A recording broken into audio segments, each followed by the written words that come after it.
Let's look at this question. In a tank, there are n number of filling pipes and m number of drain pipes.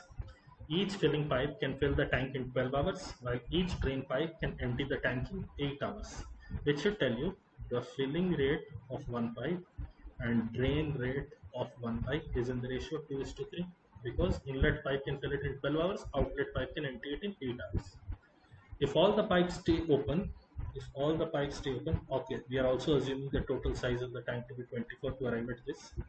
If all the pipes stay open when the tank is full, it will take exactly 4 hours, which 4 hours to for the tank to get empty. Okay, so if it will take exactly 4 hours for the tank to get empty, the net rate is minus 6. So there are n filling pipes and m drainage pipes.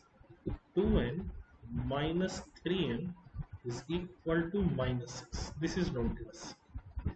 Then what is the value of m if it is known that m plus n